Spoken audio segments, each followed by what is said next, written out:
Very well. We are live. We have returned from executive session where we discussed matters that were qualified for executive session by virtue of the fact that they involved economic development matters. There's two matters then before us as a result of those discussions. The first is Bill number 2020-25 for a first reading, an ordinance authorizing the conditional grant and development agreement with a developer team regarding downtown real estate and authorizing the conveyance of the real estate located in the city of Florence, described more fully on Exhibit A, to be attached to the ordinance. Said property to be developed and utilized pursuant to the terms and conditions set out in the conditional grant and development agreement attached here to as Exhibit B and approved thereby.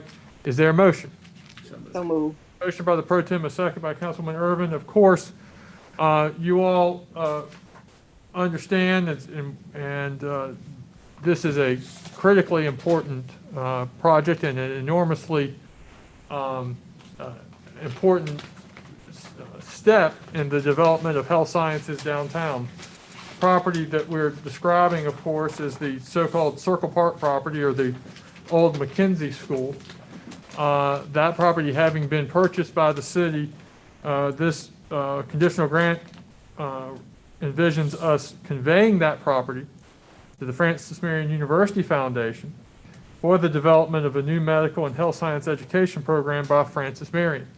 This is, of course, in line with the health science facility downtown and the expansion of the health science facility downtown in the post office, which is certainly currently under redevelopment and construction right now, and is a continuation of that partnership between the city and the Bruce Lee Foundation and the university that has produced those projects. This is an extension of that, and importantly, it lie downtown on the west end of Chevis Street, but it also lie adjacent to the Maple Park neighborhood, which I think also brings an important factor into this. We all understand the value of health sciences as a concept generally, and health science education certainly.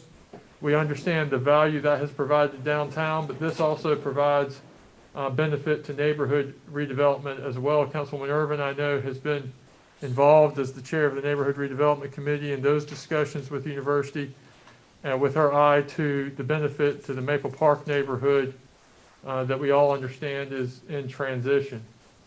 And so certainly we thank you for that, Councilwoman.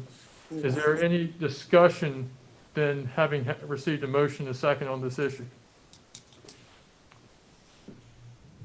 Hearing none, all in favor, please indicate by saying aye. Aye. Aye. Like sign. The first reading of that ordinance to convey passes unanimously, as well as authorizing the conditional grant agreement pursuant to that bill. Next matter for our consideration then is Resolution 2020-16, resolution approving a conditional grant agreement to provide an incentive for the redevelopment of an unnamed project located within the historic district, as was discussed in executive session. Is there a motion?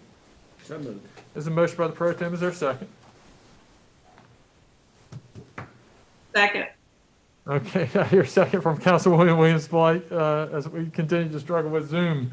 Of course, as discussed in executive session, this is a resolution aimed at the conditional grant agreement in support of the redevelopment of the Hatfield Temple building. Represents a $3 million investment in the redevelopment of that building right on Evans Street in the middle of downtown. Also involves the creation of 100 new high-paying jobs that we're glad also to have downtown. And so it's hard to see, particularly given the cost-benefit analysis and the fact that this investment exceeds the cost to the public, the benefit to the public far exceeds the cost to the public. It's hard to imagine a better expenditure of taxpayer dollars downtown. So there's been a motion and second. Any discussion? One discussion. Councilwoman. I do want to acknowledge that I had the opportunity to talk with one of the local business owners downtown, and they are pleased with the expansion of having new employees come in to bring more foot traffic to the restaurants that's located downtown.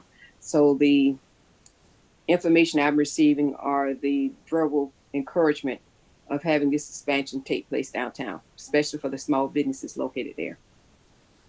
Thank you, Councilwoman. Certainly having more individuals downtown and 100 new high-paying jobs is beneficial to downtown as a whole, and certainly beneficial to our community. And we hope to continue this pattern of investment even during the current economic climate.